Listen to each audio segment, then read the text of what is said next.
إن الحمد لله نحمده ونستعينه ونستغفره ونعوذ بالله من شرور أنفسنا ومن سيئات أعمالنا من يهده الله فلا مضل له ومن يضلل فلا هادي له وأشهد أن لا إله إلا الله وحده لا شريك له وأشهد أن محمدا عبده ورسوله يا أيها الذين آمنوا اتقوا الله حق تقاته ولا تموتن إلا وأنتم مسلمون يا أيها الناس اتقوا ربكم الذي خلقكم من نفس واحدة وخلق منها زوجها وبث منهما رجالا كثيرا ونساء واتقوا الله الذي تساءلون به والأرحام إن الله كان عليكم رقيبا يا أيها الذين آمنوا اتقوا الله وقولوا قولا سديدا يصلح لكم أعمالكم ويغفر لكم ذنوبكم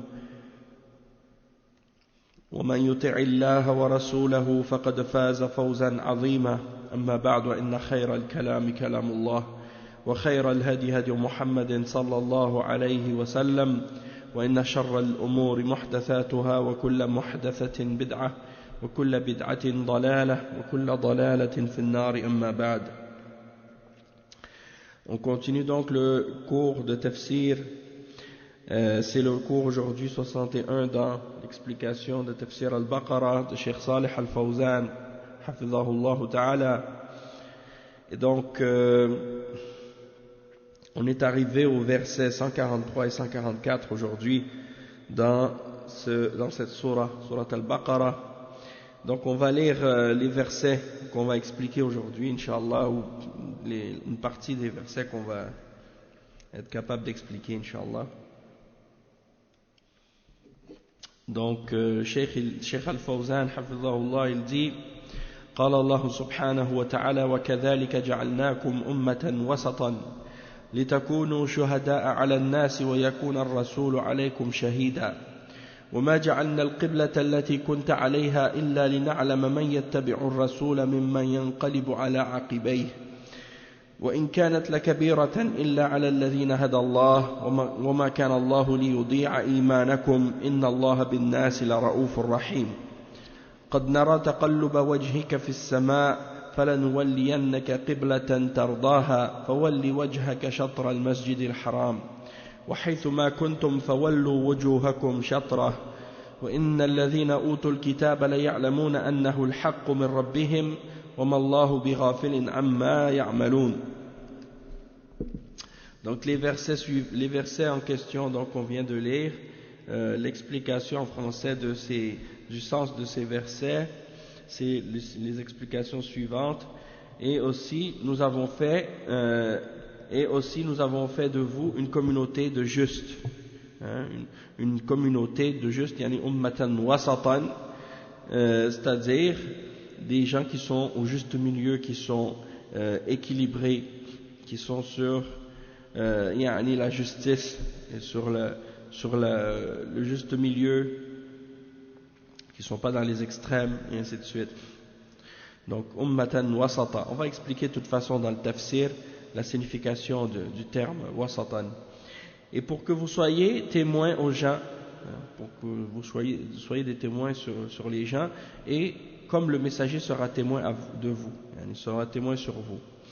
Et nous n'avions établi la direction, la qibla, vers laquelle tu te tournais, que pour savoir qui suit le messager Muhammad sallallahu alayhi wa sallam et qui s'en détourne, qui s'en retourne sur ses talons.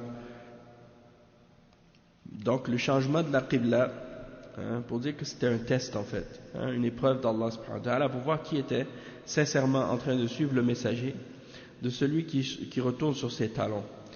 C'est un changement difficile, mais pour ceux qu'Allah guide, mais pas pour ceux qu'Allah guide. Oui, c'est un changement difficile, mais pas pour ceux qu'Allah guide. Et ce n'est pas Allah qui vous fera perdre la récompense de votre foi, car Allah, certes, est compatissant et miséricordieux pour les hommes. Certes, nous te voyons tourner le visage en tous les sens dans le ciel, nous te faisons donc orienter vers une direction qui te plaît, tourne donc ton visage vers la mosquée sacrée.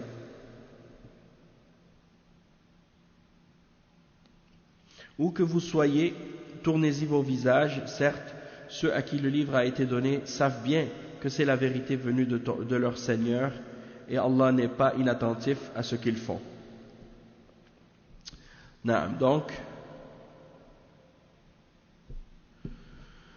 on va lire maintenant l'explication de ces versets-là.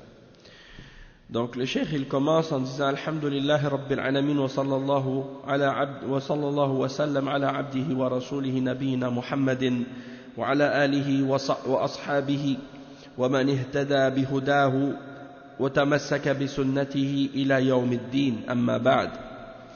قوله تعالى وكذلك جعلناكم أمة وسطا الخطاب لهذه الأمة أمة محمد صلى الله عليه وسلم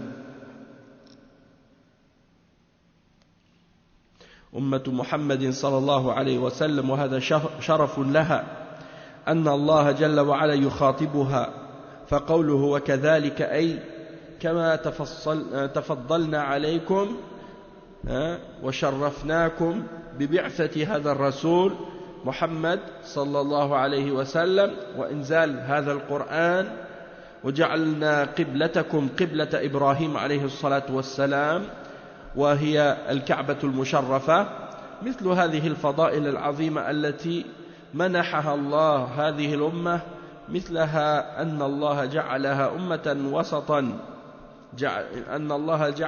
أمة وسطا والوسط في اللغة ما كان بين الطرفين وهذا هو الوسط. أما الوسط في الشرع فالمراد به العدل الخيار، فالله جعل هذه الأمة عدولا خيارا بما فضلهم الله به من الفضائل العظيمة، جعلهم سبحانه وتعالى عدولا جمع عدل أي أنهم وسط بين طرفي النقيض، وسط بين الإفراط والتفريط.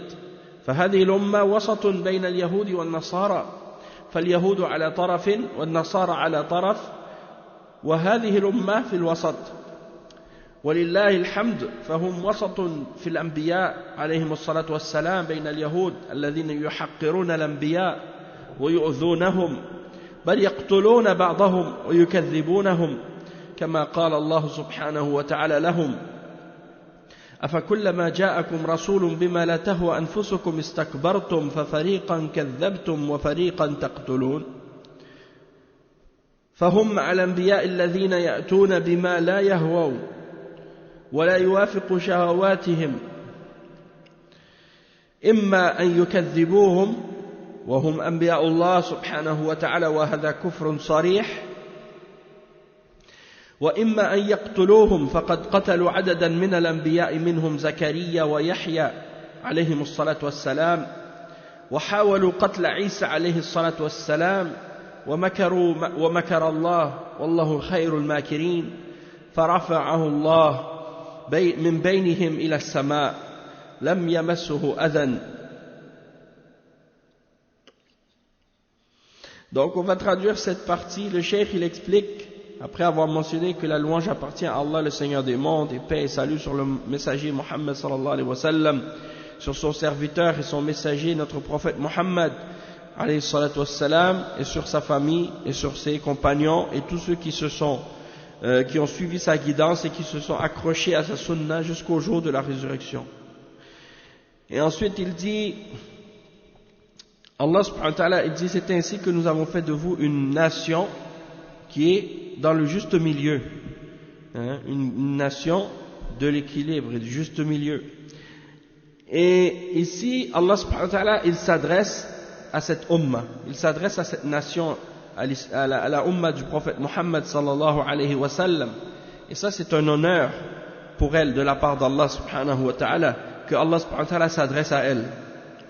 Et il dit c'est ainsi, de la même manière que nous vous avons fait le mérite de vous envoyer ce messager, et nous vous avons honoré par l'envoi du prophète Muhammad sallallahu alayhi wa sallam, ce messager, et que nous vous avons également préféré et honoré par le fait que nous vous avons révélé le Coran.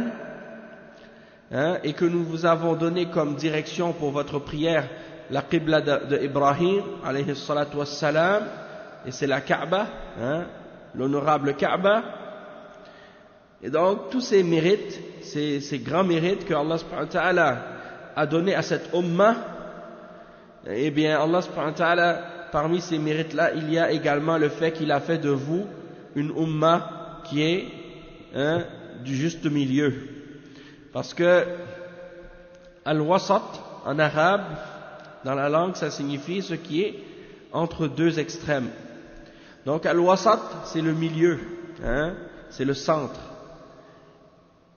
En ce qui concerne la signification de al-wasat dans la révélation, dans le sens religieux, quand on parle de al-wasat, ça signifie qu'est-ce qui est juste et qu'est-ce qui est meilleur. Et donc Allah subhanahu wa ta'ala a fait de cette ummah, il a fait que cette ummah soit une ummah de gens qui sont justes, qui sont honnêtes, qui sont fiables, qui sont honnêtes et justes. Et Allah subhanahu wa ta'ala a donc préféré, et il a fait, il a mis ses grâces, et il a favorisé donc et préféré cette ummah. Et il leur a donné de grandes grâces. Et il a fait des gens de cette ummah des gens justes et honnêtes et fiables. Le cheikh il dit, c'est-à-dire que le terme wasat, c'est le fait d'être dans le juste milieu par rapport à deux extrêmes, entre le laxisme et l'extrémisme, l'exagération. Donc entre le laxisme et l'exagération. Et donc cette ummah, la ummah de Muhammad sallallahu alayhi wa sallam, elle est dans le juste milieu entre les juifs et les chrétiens. Donc les juifs sont dans un extrême dans la religion et les chrétiens sont dans un autre extrême. Tandis que cette ummah, la nation du prophète Mohammed sallallahu alayhi wa sallam, la nation de l'islam, la ummah de l'islam, eh bien, par la grâce d'Allah, alhamdulillah, louange à Allah subhanahu wa ta'ala, cette ummah elle est dans le juste milieu, entre ces deux extrêmes. Donc ils sont dans le juste milieu par rapport à la foi et la conception qu'on a des prophètes. Entre les juifs qui méprisent les prophètes, qui les dénigrent, qui leur font du tort, qui vont même parfois jusqu'à les tuer et à les renier, comme c'est mentionné dans le Coran, le verset 87, dans Surat Al-Baqarah. Est-ce que chaque fois qu'un messager vous vient, avec ce qui est en contradiction avec ce que vous souhaitez, ce que vos âmes ont comme désir, donc vous vous enflez d'orgueil, et un groupe d'entre les prophètes, vous les traitez de menteurs, et l'autre groupe d'entre les prophètes, vous les tuez. Donc est-ce que c'est ça, est-ce que c'est comme ça que vous agissez, vous les juifs? Et donc ça c'est ce que Allah subhanahu wa ta'ala, c'est ce que le Créateur Allah subhanahu wa ta'ala a dit dans son livre à leur sujet. Et qui est mieux informé à propos de ces créatures que leur Créateur lui-même? Donc quand Allah subhanahu wa ta'ala nous informe à propos des fils d'Israël, il nous informe en tant que leur Créateur, en tant que celui qui est le mieux informé à leur sujet, puisque c'est lui qui les a créés. Donc il les connaît très bien, et il connaît leur nature, et il connaît comment ils sont au plus profond de leur âme. Ils ne peuvent pas se cacher d'Allah subhanahu wa ta'ala. Donc soit qu'ils essaient de les tuer, ou soit qu'ils essaient de renier leur message et qu'est-ce qu'ils sont venus enseigner. Donc le cheikh il dit ensuite, donc ils sont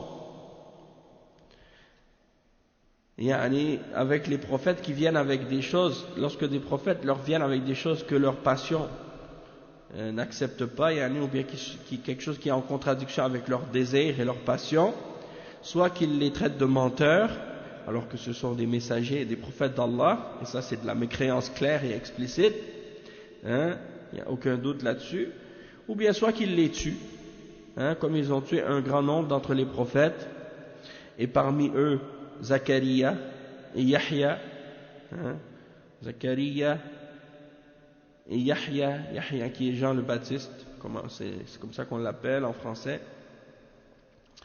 Et ils ont même essayé de tuer Isa alayhi salam, hein, mais Allah subhanahu wa ta'ala a fait échouer leur ruse et leur complot, hein, et il l'a élevé vers lui pour que aucun tort ne puisse l'atteindre.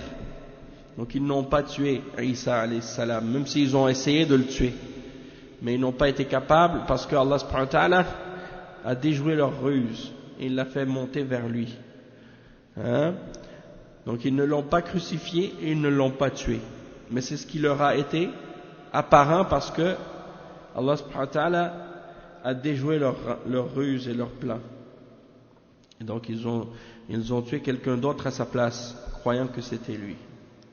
Donc le cheikh il dit ensuite وهم قد تجمعوا وحاولوا قتله فرفعه الله من بينهم قال الله تعالى وإذ قال الله يا عيسى إني متوفيك ورافعك إلي ومطهرك من الذين كفروا وكذلك حاولوا عدة مرات أن يقتلوا محمدا صلى الله عليه وسلم حاولوا قتله فعصمه الله منهم فاليهود مع الأنبياء إما أن يكذبوهم وإما أن يقتلوا من قدروا على قتله فقد كذبوا محمدا صلى الله عليه وسلم وكذبوا عيسى عليه الصلاة والسلام وجحدوا نبوتهما ففريقا كذبتم وفريقا تقتلون.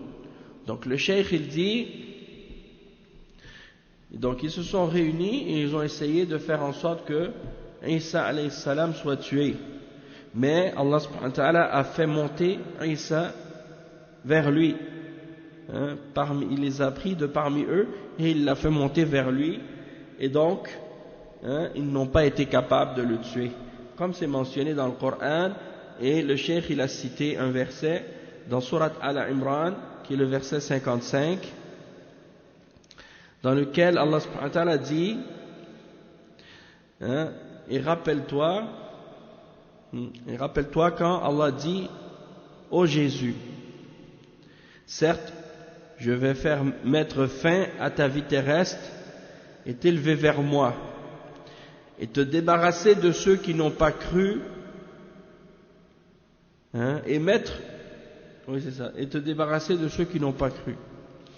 Donc ça c'est ce que le cheikh il a cité, il n'a pas cité le verset au complet, mais c'est juste pour mentionner le point important, dans le sens que Allah subhanahu wa ta'ala il a fait élever, hein, Jésus vers lui, il l'a monté vers lui dans les cieux.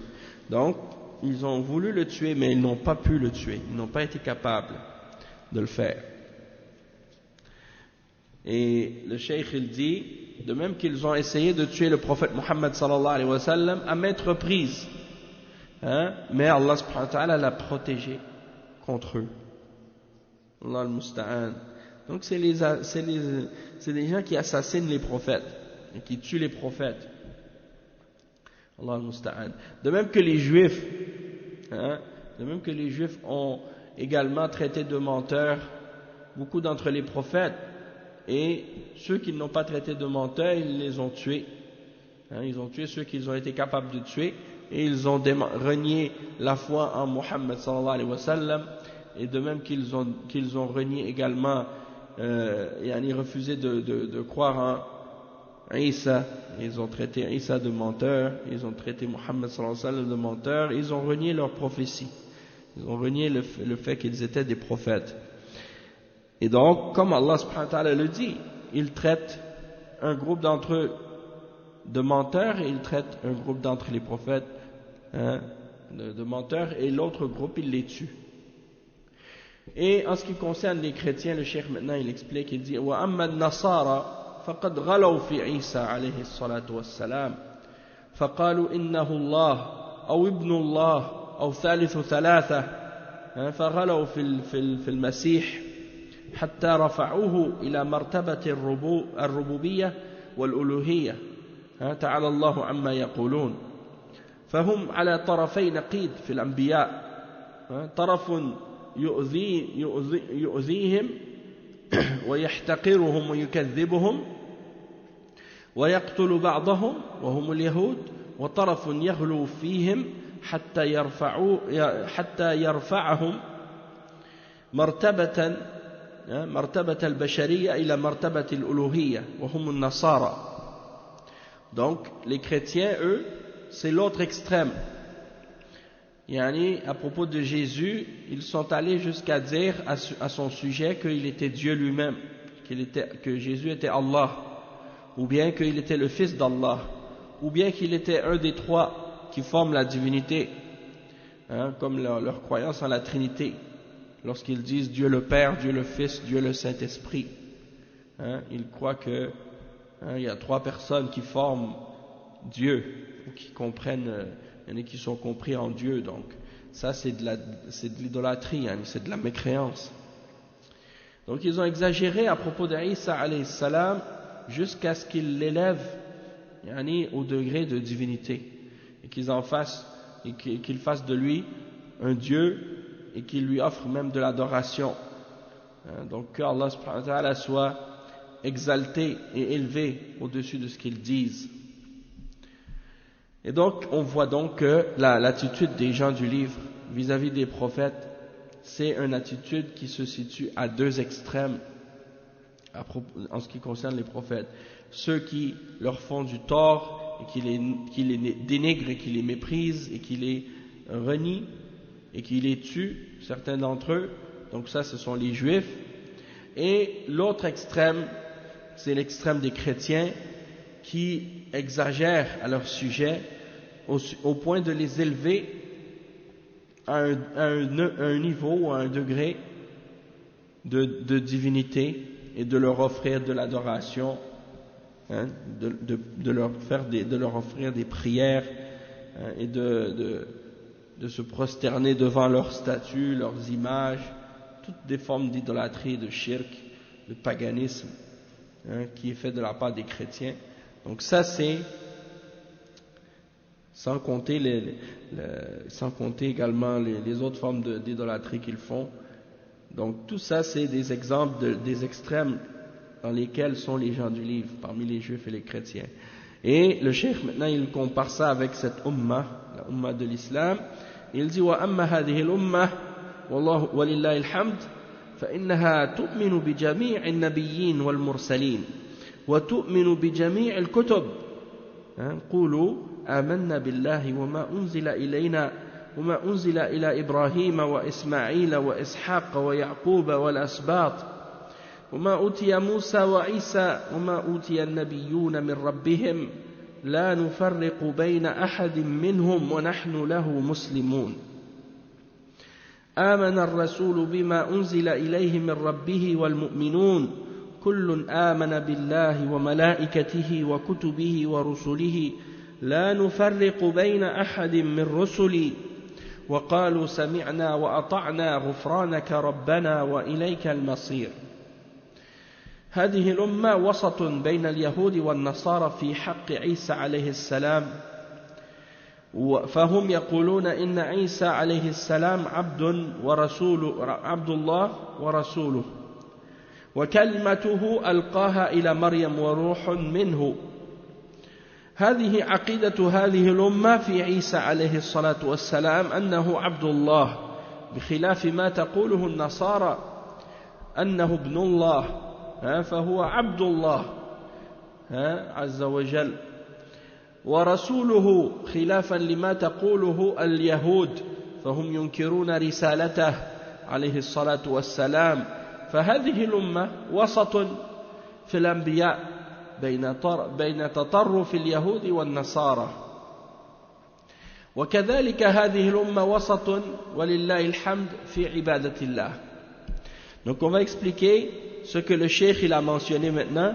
Il dit que notre umma, la umma de l'islam, alhamdulillah, elle est dans le juste milieu en ce qui concerne la foi en les prophètes et les messagers d'Allah.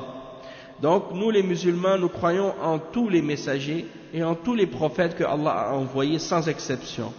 Et nous croyons en tous les livres que Allah subhanahu wa ta'ala a révélés à ses prophètes.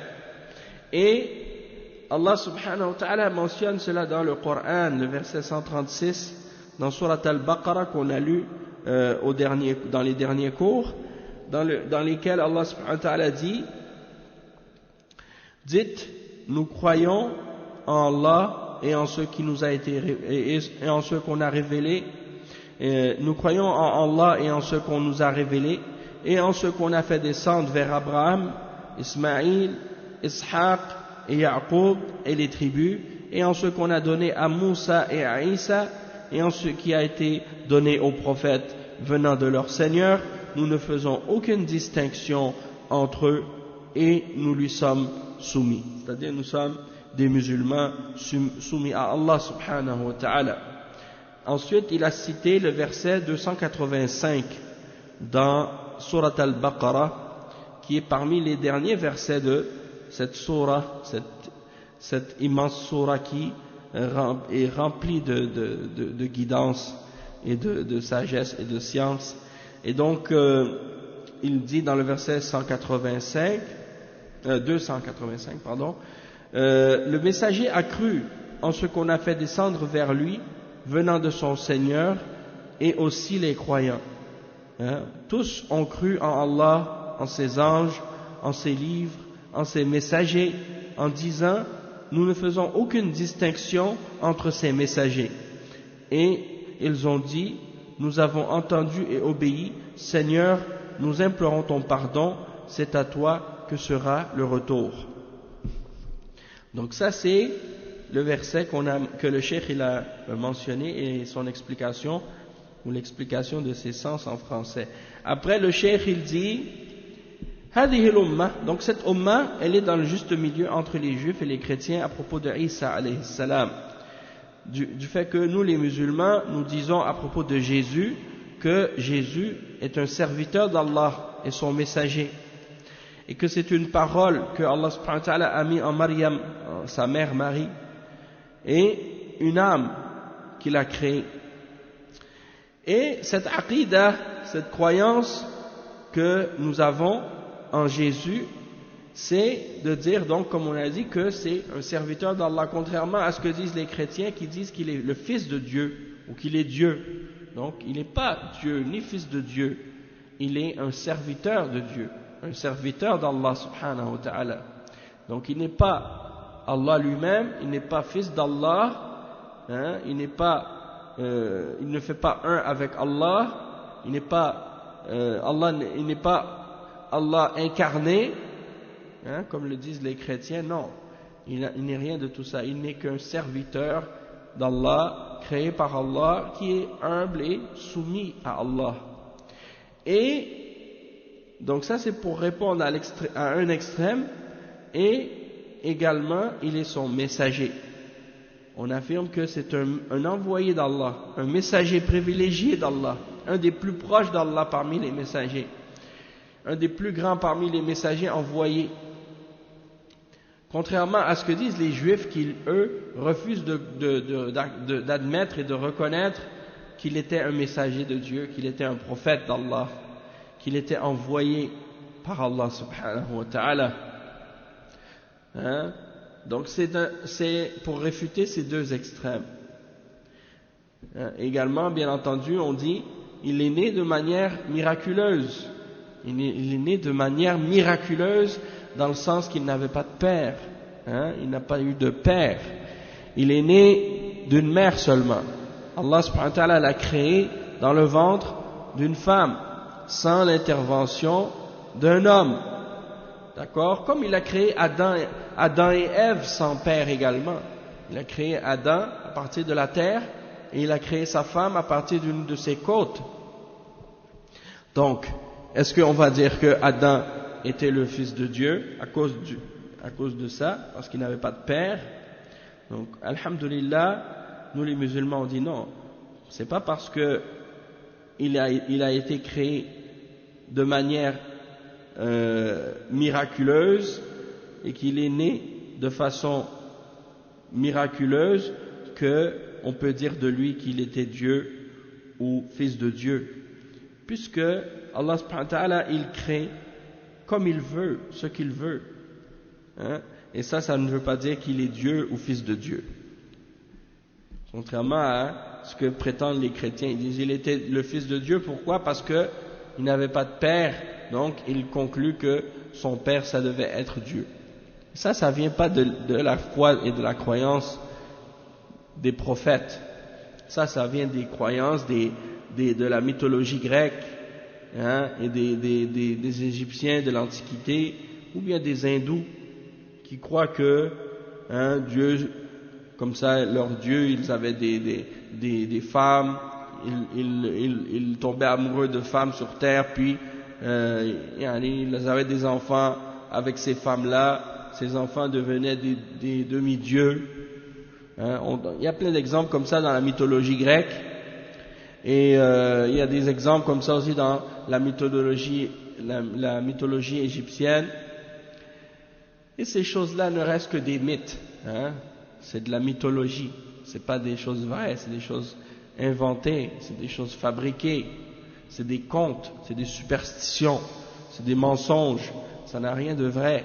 Et les chrétiens se sont basés sur ces croyances-là pour établir leur dogme de la Trinité et la croyance en Dieu qui a un fils, hein?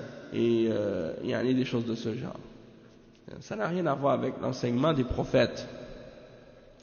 Non. Donc ça c'est pour comprendre que nous les musulmans on est entre ces deux extrêmes-là par rapport à Jésus.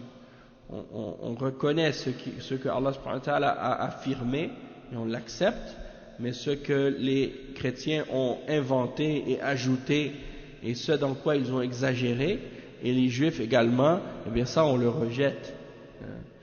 Et donc on est dans le juste milieu dans ces choses-là. On est dans le juste milieu vis-à-vis des prophètes qui eux, par exemple les juifs, eux sont allés à l'autre extrême par rapport à Jésus. Ils ont dit de Jésus qu'il était un enfant né de façon illégitime. Ils ont accusé sa mère d'avoir commis la turpitude et des choses de ce genre. Donc pour dire que ils vont toujours dans les extrêmes. Sans parler de ce qu'ils ont dit également contre certains prophètes. Qu'est-ce qu'ils ont dit à propos de Lot? Ils l'ont accusé d'inceste dans leurs livres. Et beaucoup d'autres choses qu'ils ont dit à propos de plusieurs d'entre les prophètes qui sont dénigrantes et rabaissantes et insultantes. Donc c'est des gens qui sont dans le dénigrement et le mépris des prophètes. Donc les musulmans sont entre l'extrême des chrétiens qui font de leurs prophètes des dieux et les juifs qui font de leurs prophètes des pécheurs ou des gens qui font des choses qui sont inacceptables.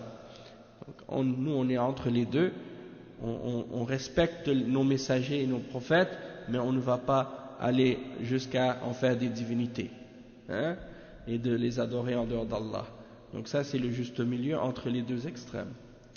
De même que cette ummah, elle est dans le juste milieu dans ce qui a rapport avec l'adoration. Le cheikh il dit فهم يعبدون الله, il dit وكذلك هذه الأمة وسط ولله الحمد في عبادة الله ليس عندها غلو وتشدد كتشدد النصارى ورهبانيتهم وليس عندهم تفريط في العبادة وإهمال للعبادة كتفريط اليهود وإهمال اليهود فهم يعبدون الله مخلصين له الدين على وفق ما جاءهم به رسولهم محمد صلى الله عليه وسلم لا رهبانية ولا تشدد في العبادة ولا إهمال ولا تفريط كفعل اليهود وكذلك هذه الأمة وسط في التحليل والتحريم بين اليهود والنصارى فاليهود يستحلون ما حرم الله ويستحلون الربا ويستحلون كثيرا من المحارم والنصارى يتشددون في التحريم هذه الأمة وسط في التحليل والتحريم بين الطائفتين يحرمون ما حرم الله ورسوله ويحلون ما أحل الله ورسوله وليس كاليهود والنصارى الذين اتخذوا أحبارهم ورهبانهم أربابا من دون الله والمسيح ابن مريم. Donc le cheikh il explique que cette umma est dans le juste milieu vis-à-vis de l'adoration qu'elle fait à Allah subhanahu wa ta'ala. Donc par la louange d'Allah subhanahu wa ta'ala, les musulmans sont dans le juste milieu dans l'adoration d'Allah entre l'extrémisme et l'exagération des chrétiens et leur monachisme, le fait qu'ils s'enferment dans des monastères et dans des cloîtres, et qu'ils s'enferment et qu'ils s'éloignent de la vie, de la vie ordinaire des hommes, de la vie que Allah subhanahu wa ta'ala nous a permis de vivre et qu'il nous a enjoint de suivre l'exemple des prophètes dans cette façon de vivre dans la vie d'ici-bas, de se marier, d'avoir des familles, d'avoir des enfants, d'élever les enfants, d'avoir des interactions avec les gens, de partager avec les gens une vie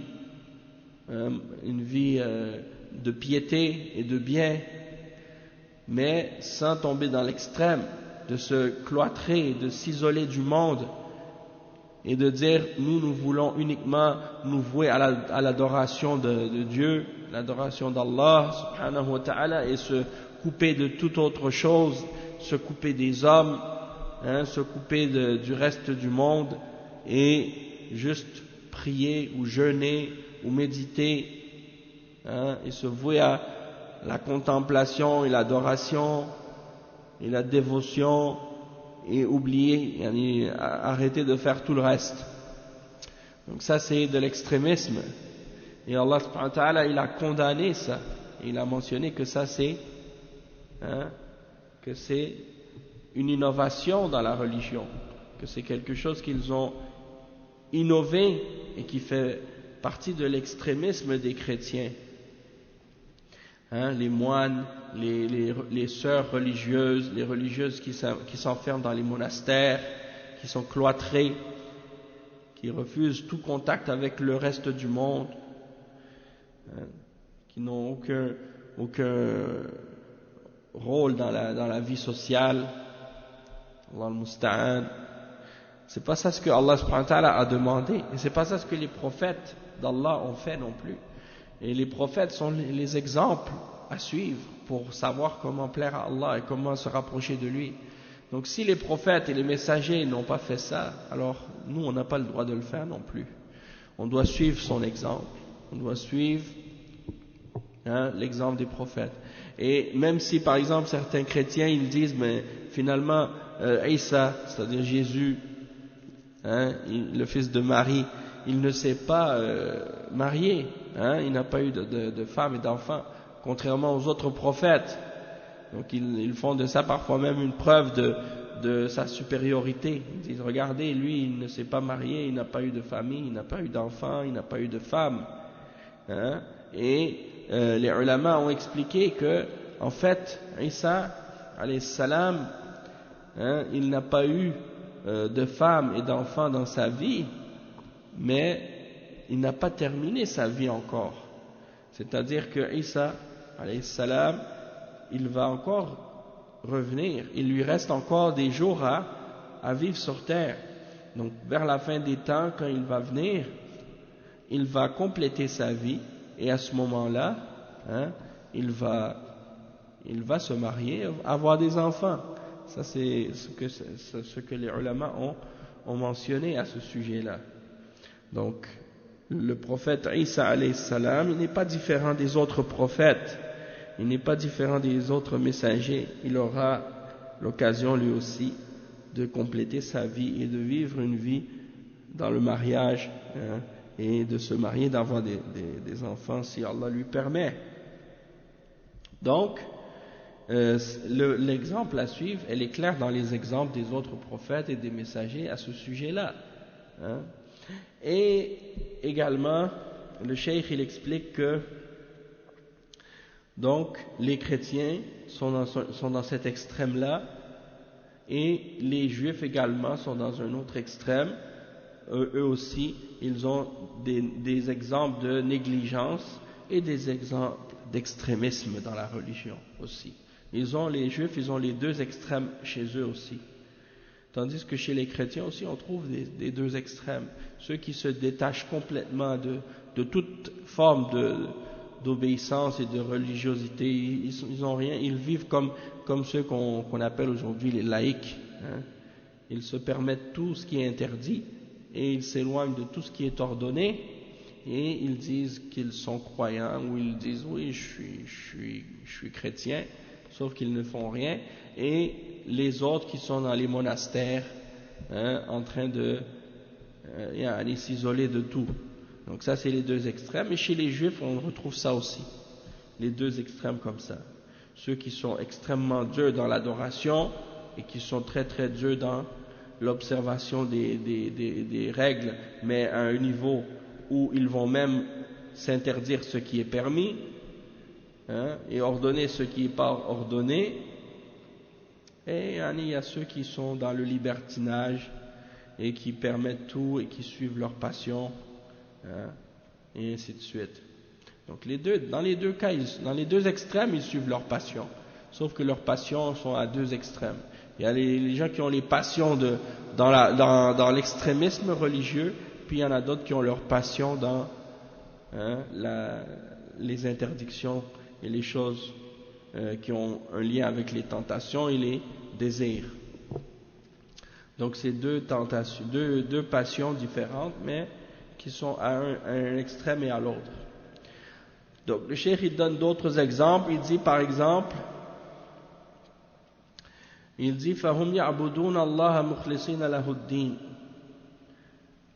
على وفق ما جاء به محمد صلى الله عليه وسلم. Donc notre umma, la umma de l'islam, elle adore Allah subhanahu wa ta'ala en lui vouant un culte exclusif et en adorant Dieu, en adorant que Allah seul, selon ce que le messager Muhammad sallallahu alayhi wa sallam nous a enseigné, sans monachisme, sans tomber dans l'extrémisme des chrétiens qui avec leur monastère et leur cloître s'isolent de tout pour adorer, et sans tomber dans l'extrémisme dans l'adoration, et sans tomber dans le laxisme et dans l'extrémisme des juifs également.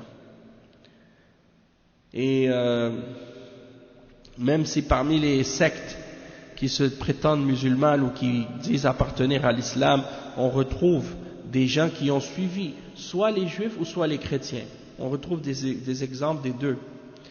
Comme par exemple chez les soufis, on retrouve une secte parmi les sectes d'égarement qui se prétendent musulmanes ou qui prétendent appartenir à l'islam. Et cette secte des soufis, eux, par exemple, ils s'isolent parfois dans des monastères, des endroits qu'ils appellent des zawaya, hein, et donc ils restent isolés dans ça, et ils font parfois ils s'isolent dans les montagnes, ou bien ils s'isolent dans des endroits isolés, puis ils disent qu'ils vont se vouer uniquement qu'à l'adoration. Donc ils vont dans des endroits où il n'y a personne, ils restent là-bas pendant des longues durées de temps, et puis ils vont faire des jeûnes, ils vont faire des exercices spirituels comme ils les appellent, qui ne sont pas légiférés, souvent c'est des innovations, puis ils font ça jusqu'à ce qu'ils perdent la tête, donc ils deviennent presque fous, et là ils pensent qu'ils ont atteint le nirvana, ou bien qu'ils ont atteint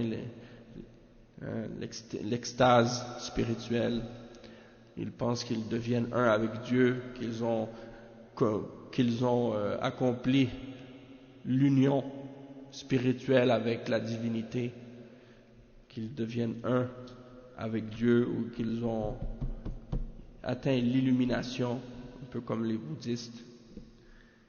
Donc c'est des gens qui ont imité les égarements des autres peuples et des autres croyances.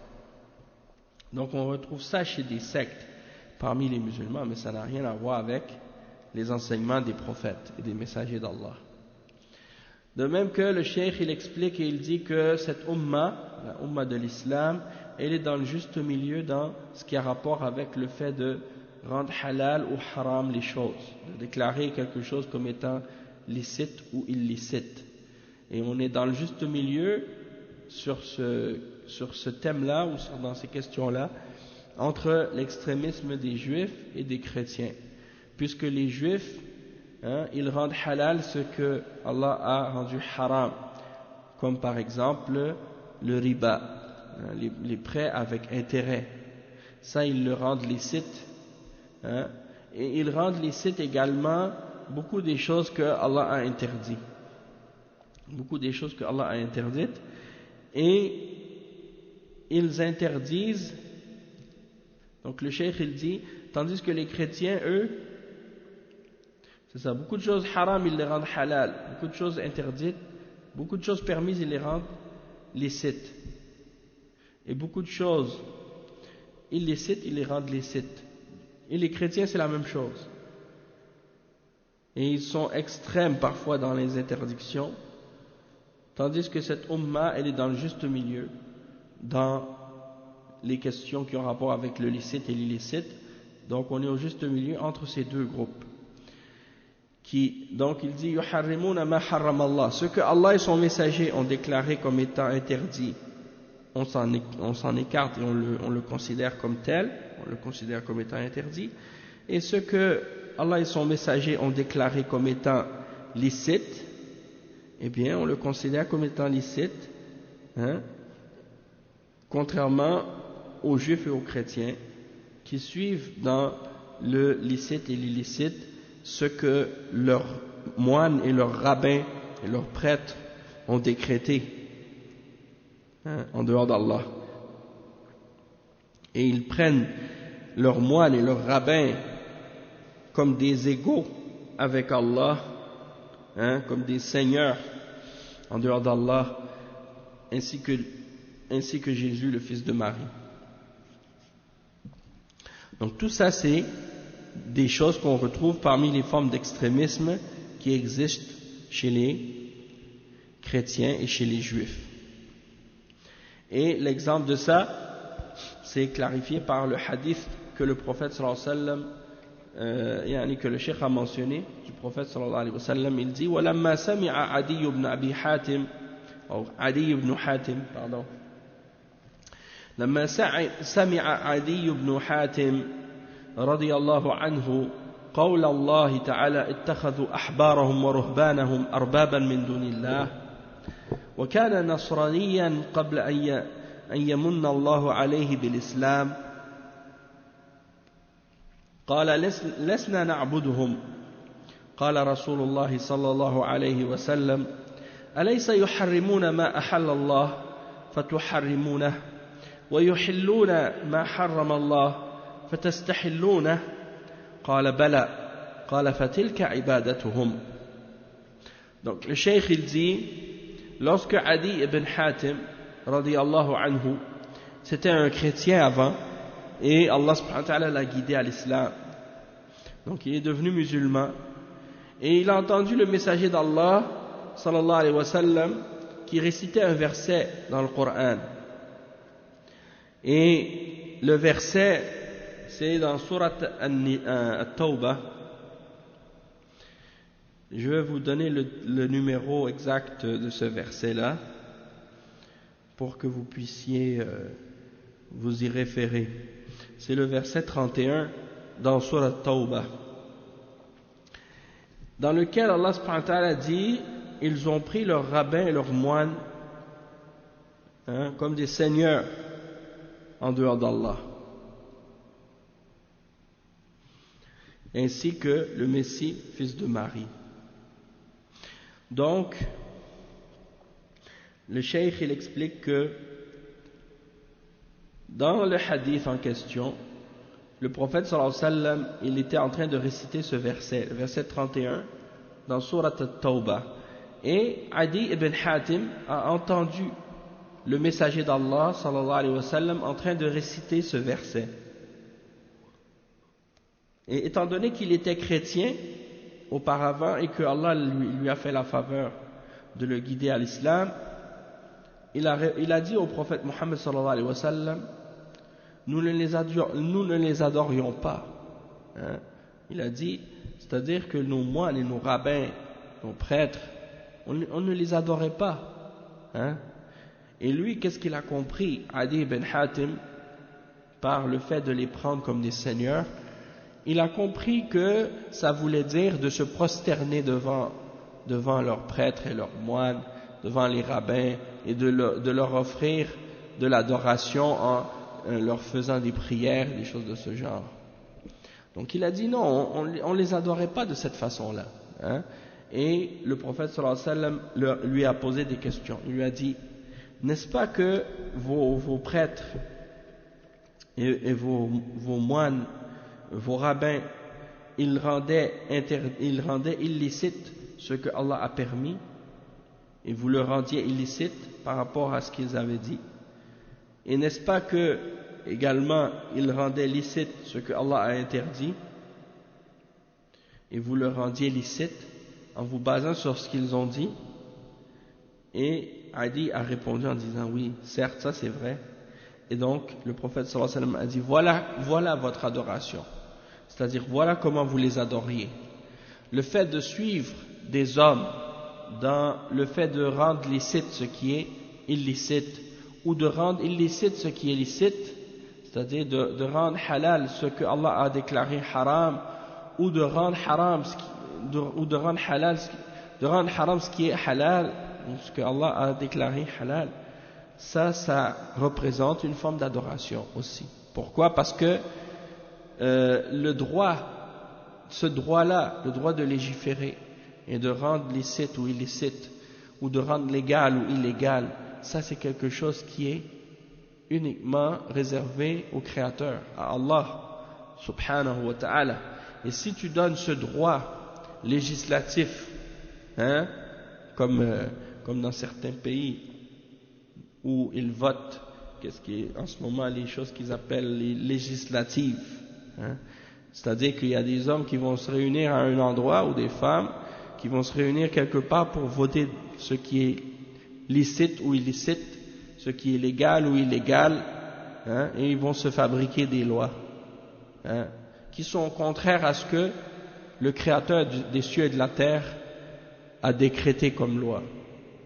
Donc ça c'est une forme d'idolâtrie.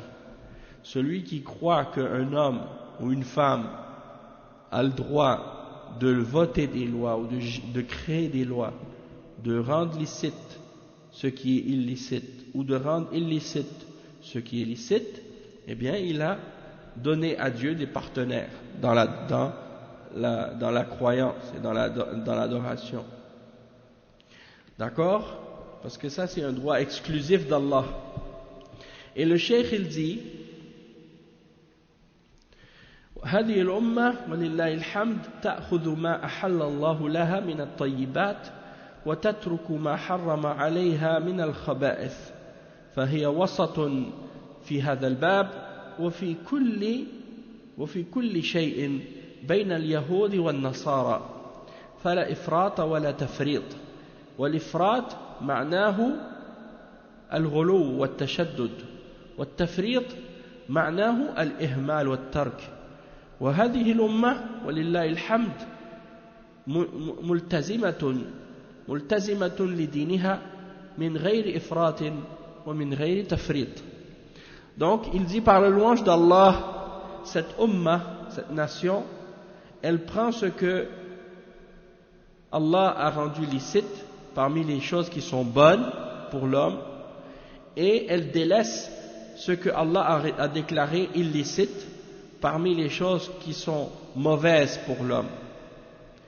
Et donc cette umma est une umma qui est dans le juste milieu dans ce sujet-là, comme dans tous les autres sujets d'ailleurs. Et dans toute chose, cette umma est dans le juste milieu entre les juifs et les chrétiens, c'est-à-dire que cette umma, la umma de l'islam, elle s'écarte de toute forme de laxisme et de toute forme d'extrémisme. Donc, qu'est-ce qu'on appelle en arabe al-ifrat ou al-tafrit?